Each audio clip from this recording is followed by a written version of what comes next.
বিদ্যুৎ, তেল ও গ্যাসের গ্রাহকদের বিশাল সুখবর দিলেন জ্বালানি উপদেষ্টা। বিদ্যুৎ, তেল ও গ্যাসের দাম বাড়ছে না। বিগত সরকারের আমলে 2022 সালের 1 ডিসেম্বর একটা অধ্যাদেশ জারি করা হয়। এই অধ্যাদেশে 34 ক ধারা নামে একটা ধারা যুক্ত করা হয়েছিল। এই ধারায় বলা হয়েছে যে বাংলাদেশ এনার্জি রেগুলেটরি কমিশন অর্থাৎ বিইআরসি নয়, বরং সরকারের ভোক্তা পর্যায়ের জ্বালানি তেল, বিদ্যুৎ ও গ্যাসের দাম নির্ধারণ, পুনর্নির্ধারণ ও সমন্বয়ের ক্ষমতা বাংলাদেশ সরকার করবে। বাংলাদেশ এনার্জি রেগুলেটরি কমিশন এইটা করতে পারবে না। এই অধ্যাদেশে ছিল যত খারাপের মূল।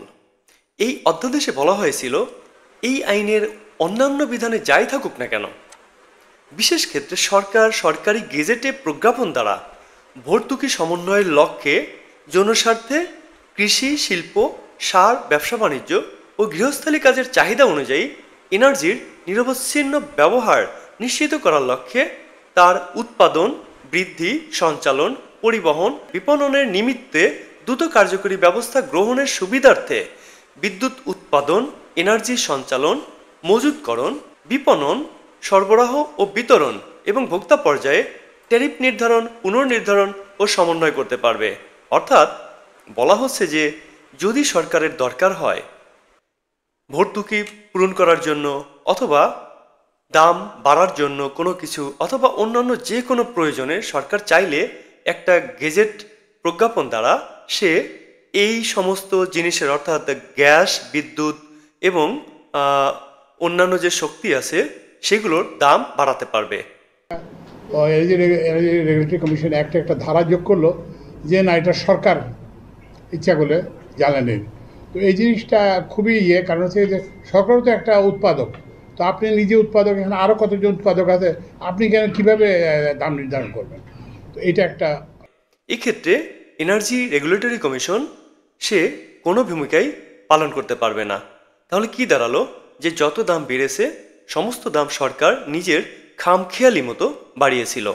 তো এখন এই দুই দিক থেকে এই একটা ছিল যে আমি এখানে বড় বেশি দামে দিব, কী বলে, বিদ্যুৎ প্রকল্প করব, আর এইদিকে সরকার দাম বাড়াবে। এই যে এই ধারা, এই ধূর্ত ধারা 34 ক, সেই 34 ক ধারা রদ করা হয়েছে, এখন বাদ দেওয়া হয়েছে, যার ফলে এই ট্যারিফ নির্ধারণ এখন সরকার নিজে না করে এটা Bangladesh energy regulatory commission open অকশনের মাধ্যমে করবে। এবং ওই যে আর যেটা বললাম, ওই যে সরকারের যে ক্ষমতা ছিল বাংলাদেশ এনার্জি রেগুলেটরি কমিশন অ্যাক্টে জ্বালানি এবং বিদ্যুতের মূল্য নির্ধারণের ক্ষমতা, সেটাকে আমরা বাতিল করে দিয়েছি। সেইটা ওই যে the act has been amended এবং ওইটা ডিলিট করে দেওয়া হয়েছে। সুতরাং এখন আবার ক্ষমতাটা বাংলাদেশ এনার্জি রেগুলেটরি কমিশনের কাছে চলে গেছে, যেখানে শুধু সরকার নয় আরও অন্যান্য অনেকেই উপস্থিত থাকবেন, যার ফলে সরকার চাইলেই কোনো কিছুর দাম খামাখা বা হুটহাট করে বাড়াতে পারবেন না।